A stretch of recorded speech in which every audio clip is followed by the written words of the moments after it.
मैंने जब उसे पागल खाने में देखा तो हैरान रह गया। वो एक इंतहाई हसीन लड़की थी।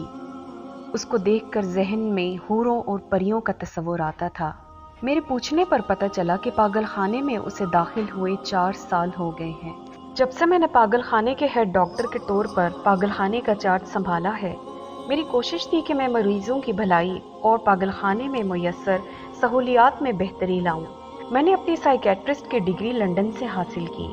मैं साल हर साल से वहीं प्रैक्टिस कर रहा था, मगर फिर आलमी इदारा सेहत की तरफ से मेरी नौकरी पाकिस्तान में सेट हुई तो मैं मुल्क अजीज वापस लौट आया।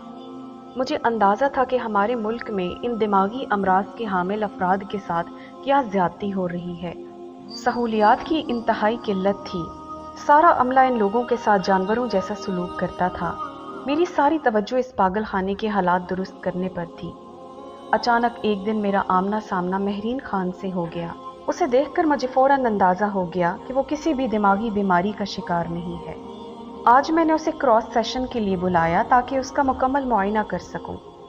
पहले तो वो बिल्कुल खामोश बैठी रही, मगर फिर मैंने आहिस्ता आहिस्ता उससे बातचीत करना शुरू की। महरीन एक मुतवस्सत तबके से ताल्लुक़ रखने वाली गरीब लड़की थी। उसने जर्नलिज्म में मास्टर्स की डिग्री हासिल की थी।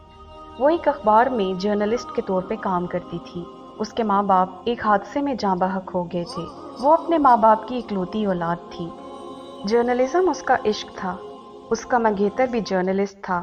उसने अपनी शादी के लिए अखबार के दफ्तर से छुट्टियां ली थी, लेकिन छुट्टियों पर जाने से ऐन एक दिन पहले वो एक प्रेस कॉन्फ्रेंस की कवरेज के लिए गई। कवरेज के दौरान एक बहुत बड़े बिजनेसमैन की हवस ज़दा नज़र उस पर पड़ गई। उसने महरीन को चंद रातों के लिए ख़रीदना चाहा, मगर महरीन ने इनकार कर दिया। उसके इनकार पर वो बिजनेसमैन उसे अपनी चौथी बीवी का एजाज़ देने के लिए रजामंद हो गया। उसने महरीन के मंगेतर को ऐसे डराया धमकाया कि उसने खुद महरीन से मंगनी तोड़ दी। वो बिजनेसमैन महरीन पर रोजगार से लेकर जिंदगी तक के तमाम दरवाजे एक एक करके बंद करता गया, मगर महरीन अपनी जगह चट्टान की तरह कायम थी। उसके इनकार ने उस बिजनेसमैन के अंदर हैवान को बेदार कर दिया। वो एक रात उसके घर जबरदस्ती गुंडों के साथ घुस आया और उसको बेआबरू करने की कोशिश की, मगर महरीन ने बहादुरी से मुकाबला किया और उसको एक आंख से महरूम कर दिया।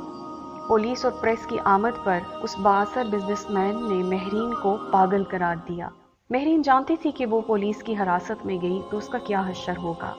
महरीन मुझे ये बात बताते बताते हंस पड़ी और कहने लगी कि डॉक्टर साहब, अपनी इज्जत बचाने के लिए मैंने ये कड़वी गोली खा ली। हमारे माशरे में औरत को लूट का माल तस्वुर किया जाता है। मैं जब से इस पागल खाने आई हूँ, इन पागलों के झुरमट में खुद को ज़्यादा महफूज महसूस करती हूँ। मैं हैरत से उस बिनते हवा को देख रहा था। घर वापसी के सफ़र पर मैं ये सोचता रहा कि ये हवस के पुजारी कब तक बिनते हवा की बेहुरमती करते रहेंगे। मुझे उस पागल खाने में 6-7 माह गुजरे तो मैंने महरीन को मेडिकली फिट करार देकर पागल खाने से डिस्चार्ज कर दिया और उसकी शादी अपनी बीवी के एक कज़न से करवा दी।